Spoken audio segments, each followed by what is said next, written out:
자, 오늘은 마가복음 42번째 시간입니다. 오늘 말씀의 제목이 뭔가요? 조롱받는 왕, 그러나 참된 왕입니다. 여러분 혹시 이런 장면 상상해 보신 적 있습니까?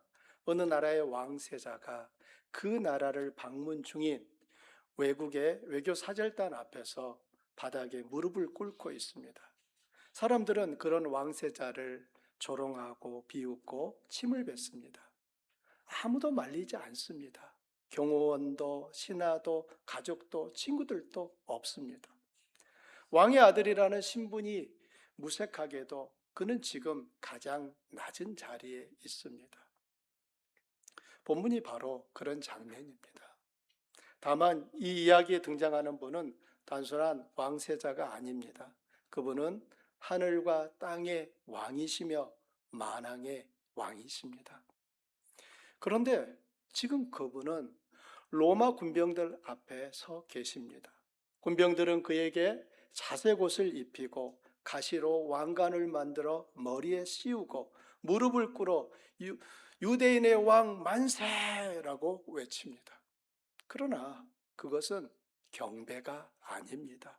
조롱입니다. 왕을 흉내낸 한편의 잔인한 연극입니다. 저는 여러분에게 한 가지 질문을 드리고 싶습니다. 조롱받는 그분이 정말 왕이십니까? 그리고 이 질문은 단지 예수님에 관한 질문이 아닙니다. 그분 안에 있는 우리 자신에 관한 질문이기도 합니다.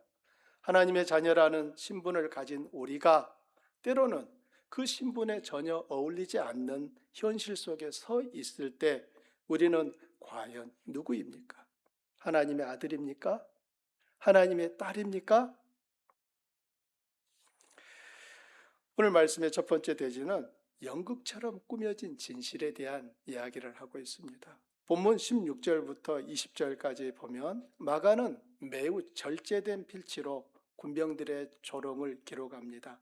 여기에는 감탄사도 없고 어떤 마가의 감정 표현도 없습니다. 다만 일어난 일들을 담담하게 나열합니다. 자색옷, 가시관, 경례, 유대인의 왕이여 평안할지어다 라는 외침, 갈대로 머리를 치는 것, 침을 뱉고 무릎을 꿇는 일들이 있습니다. 이 장면을 처음 읽으면 우리는 분노를 느낍니다. 어떻게 저럴 수가 있느냐? 너희들이 감히 어떻게 주님께 그렇게 할 수 있느냐라고 하는 분노가 일어납니다. 그러나 조금 더 들여다보면 이 장면에서 놀라운 일이 일어나고 있음을 발견하게 됩니다.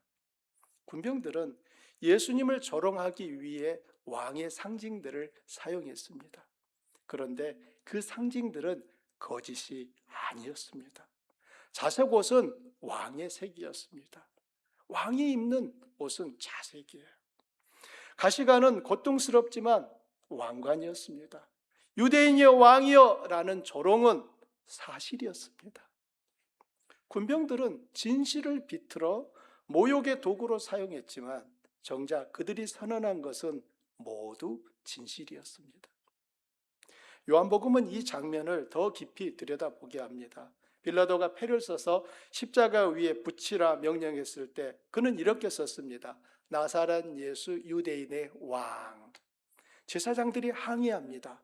유대인의 왕이라 쓰지 말고 자칭 유대인의 왕이라 써라 라고 요청합니다. 빌라도가 대답합니다. 내가 쓸 것을 썼다. 고치지 않았습니다. 예수님의 머리 위에는 나사렛 예수 유대인의 왕이라고 쓰였습니다. 흥미로운 점은 이 명패가 세 가지 언어로 쓰였습니다.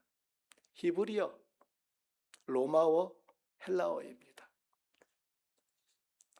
히브리어는 유대인들을 위해서, 로마어 사실 라틴어인데요. 이 라틴어는 로마 제국의 행정 언어로 로마의 영향권 아래에 있는 이방인들을 위해 쓰여졌고요. 헬라어, 이 그리스어는 지중해 지역의 공용어이기에 헬라 문화의 영향을 받은 사람들을 위해서 쓰여졌습니다. 총독은 가능한 한 많은 사람들이 이 명패를 읽을 수 있도록 쓴 것입니다. 그 내용이 무엇입니까? 나사렛 예수 유대인의 왕입니다. 그렇다면 예수님이 유대인의 왕이라는 사실이 유대인과 이방인 모든 인류에게 선포되었다는 것이죠. 예수님이 유대인에게만도 아니고 이방인에만도 아니고 그분이 왕이라는 사실이 모든 인류에게 선포된 것입니다. 마가는 이것을 알고 있었습니다. 그래서 이 모든 조롱의 장면을 기록하면서 독자로 하여금 역설을 보게 합니다. 조롱이 진실을 선포하고 있다는 것을, 조롱하고 비웃기한 그 희화화가 오히려 실제를 드러내고 있다는 것을 마가는 기록하고 있는 것입니다. 여기서 우리는 첫 번째 진실을 만납니다. 닭의 목을 비틀어도 새벽은 온다는 말처럼 세상이 아무리 진실을 비틀어도 진실은 진실입니다. 두 번째 대지는 내려오지 않으신 이유입니다.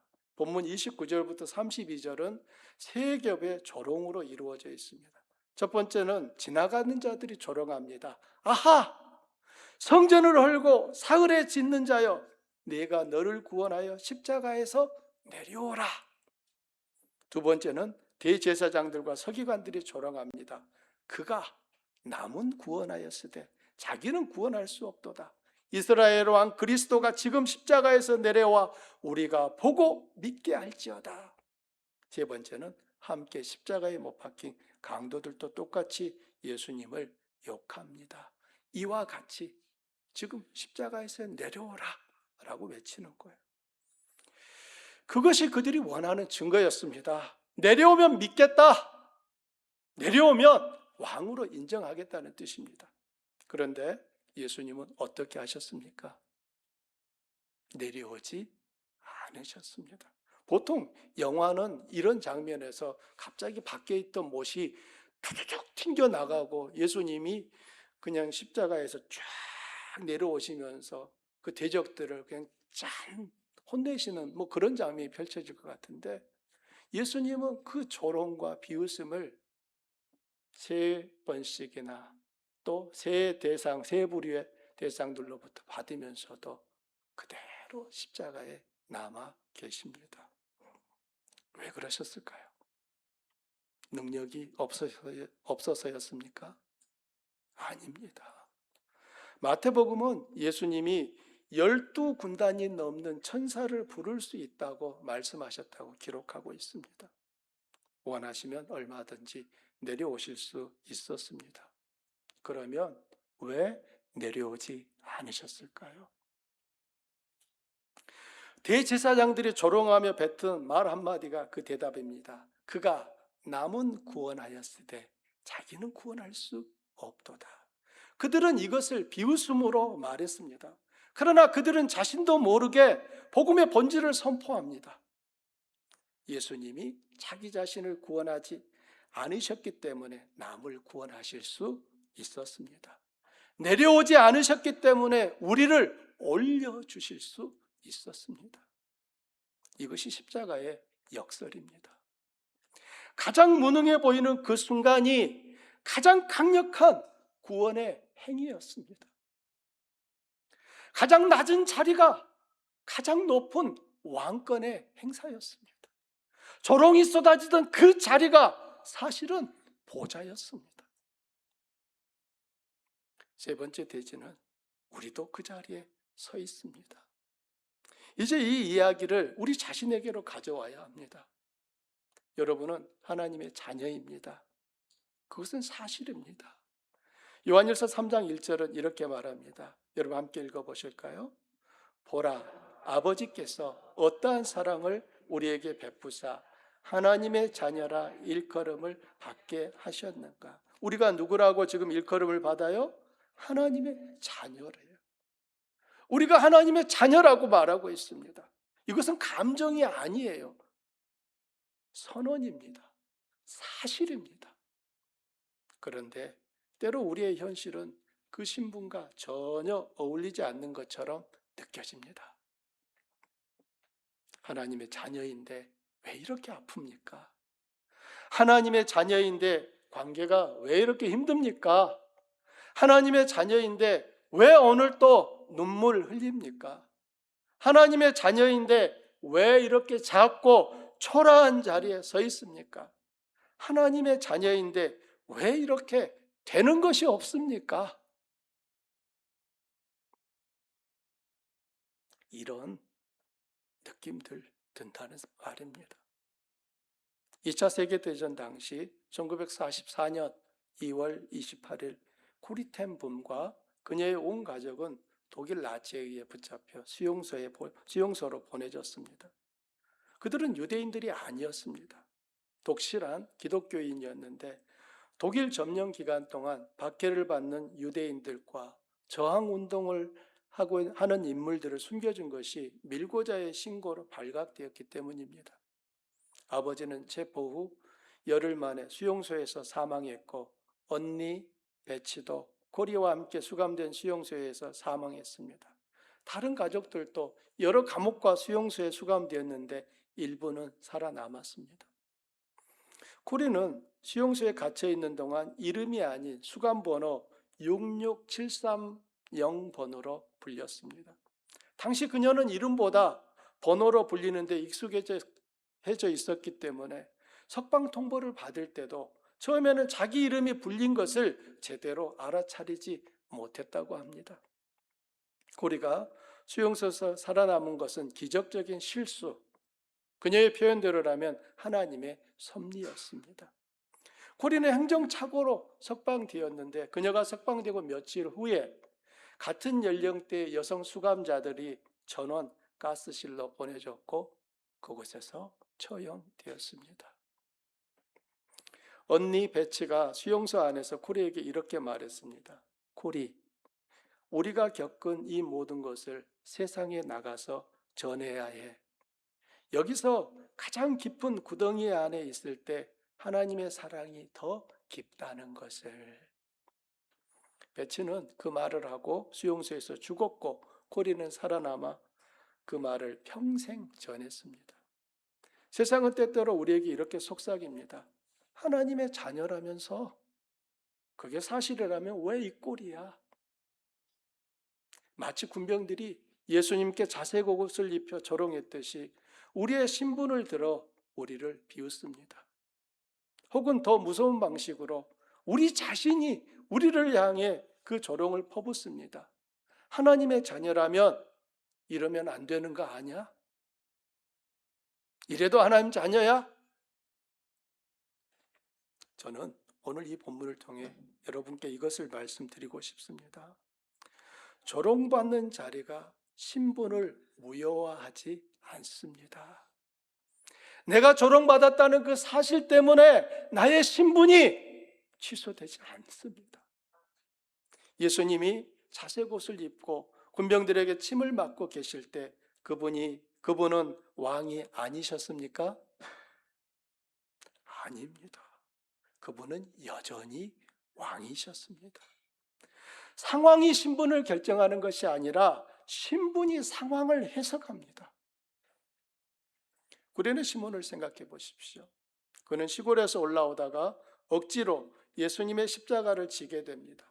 본래 그 자리에 있을 이유가 없었던 사람입니다. 계획에도 없었습니다.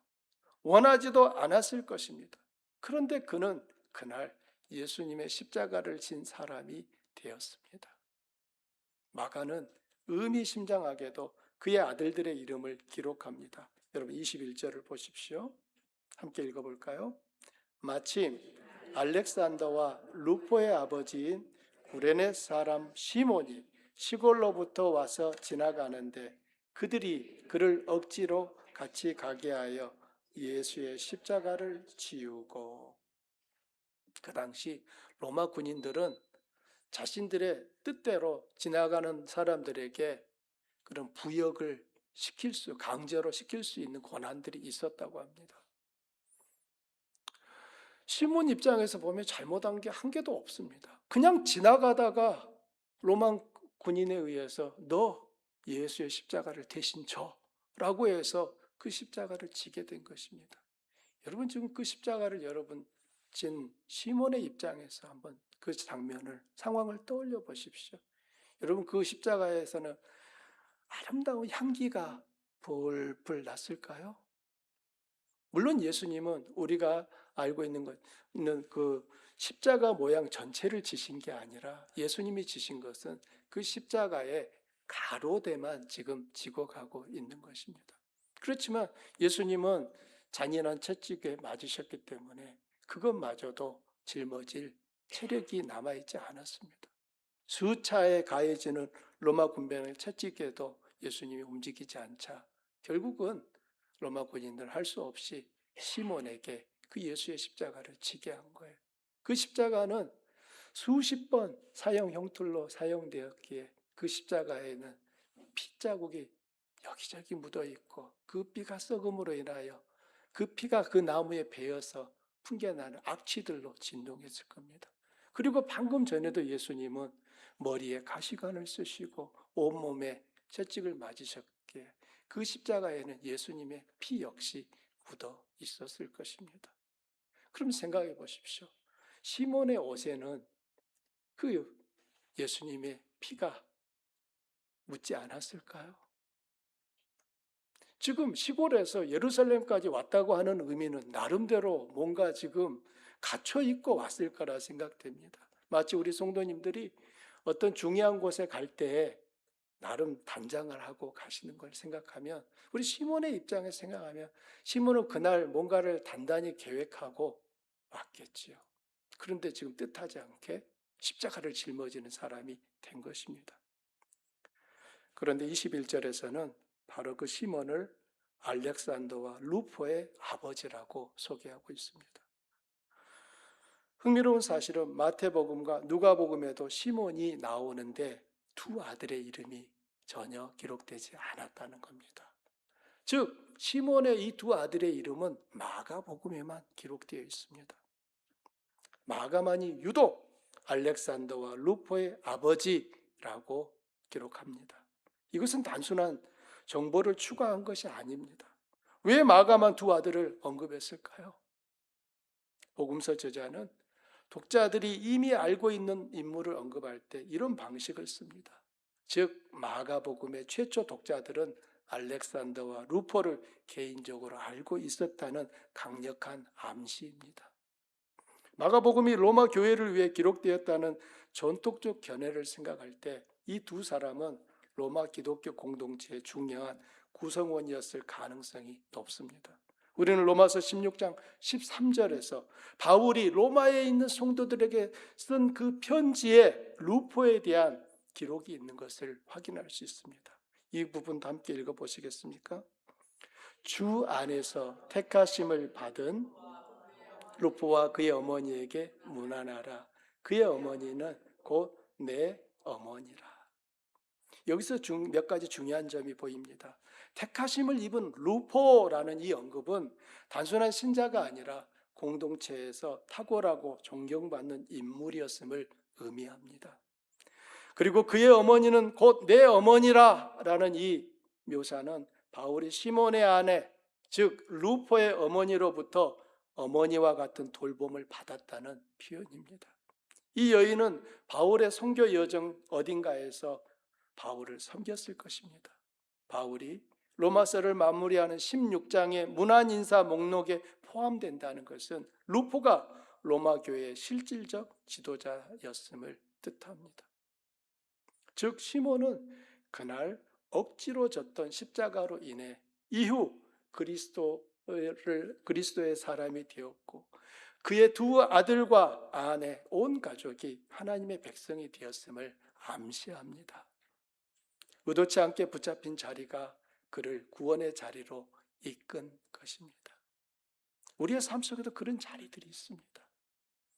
원하지 않았던 자리, 억울한 자리, 어울리지 않는 것 같은 자리, 그러나 하나님은 바로 그 자리에서 일하고 계십니다.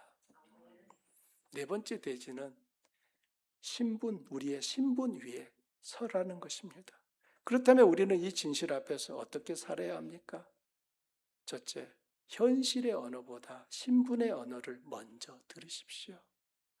현실의 언어보다 신분의 언어에 귀 기울이십시오. 우리 주변에는 끊임없이 현실을 말하는 목소리들이 있습니다. 숫자, 상황, 진단, 평가, 타인의 시선 등 현실의 언어들이죠. 그것들이 우리의 정체성을 정의하려고 합니다.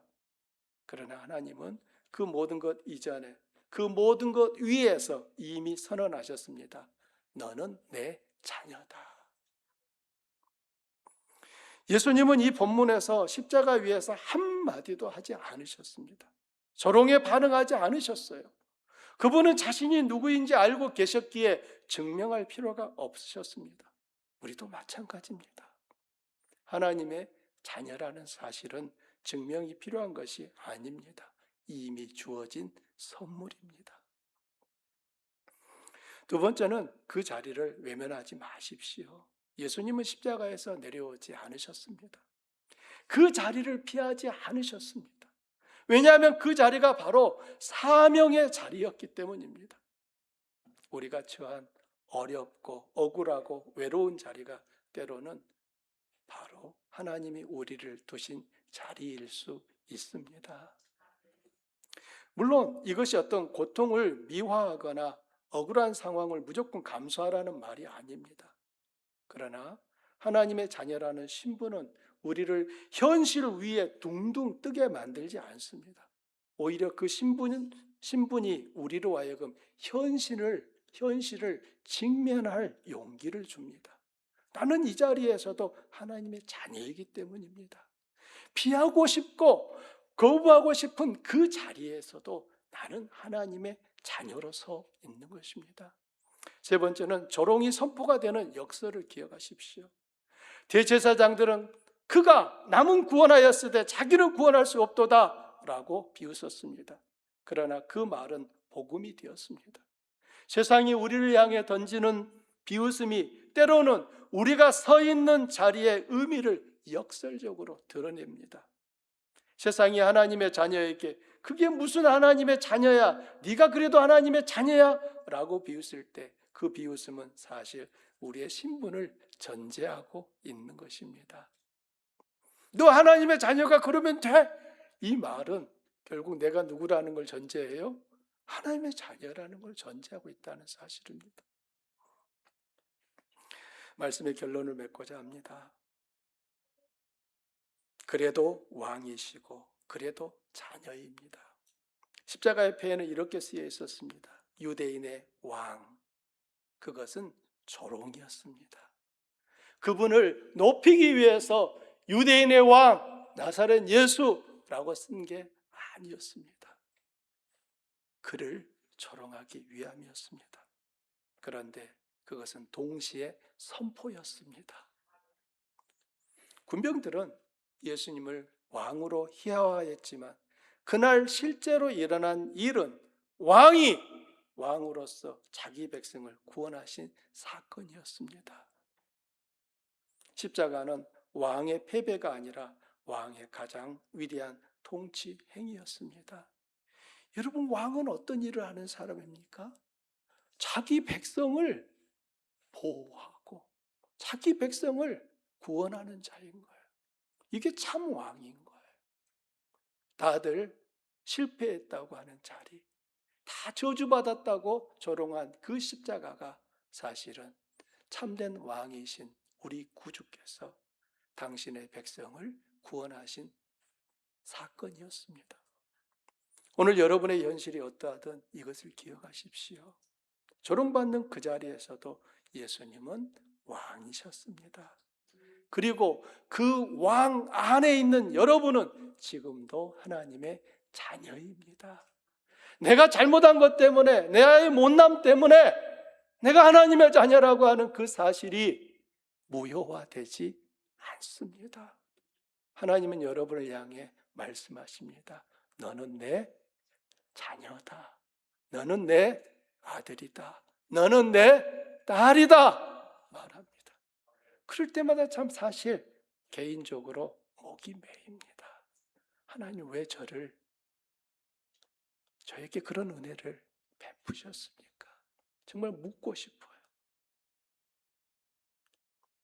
나의 어떤 의로움도 아닌 것을 알기 때문에 내가 남보다 더 주님 믿기 전에는 나은 사람인 줄 알았죠.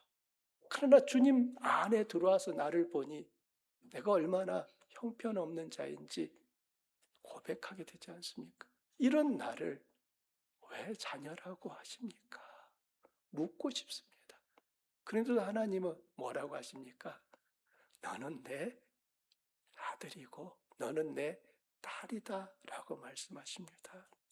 세상이 뭐라고 말해도, 상황이, 환경이 무엇을 속삭여도 여러분이 서 있는 그 자리가 아무리 하나님의 자녀라는 그 신분에 어울리지 않아 보여도 하나님이 주신 신분은 흔들리지 않습니다.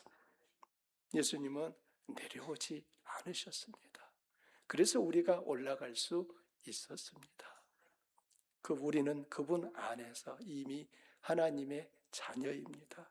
오늘도 지금도 그 자리에서 여전히 하나님의 자녀입니다.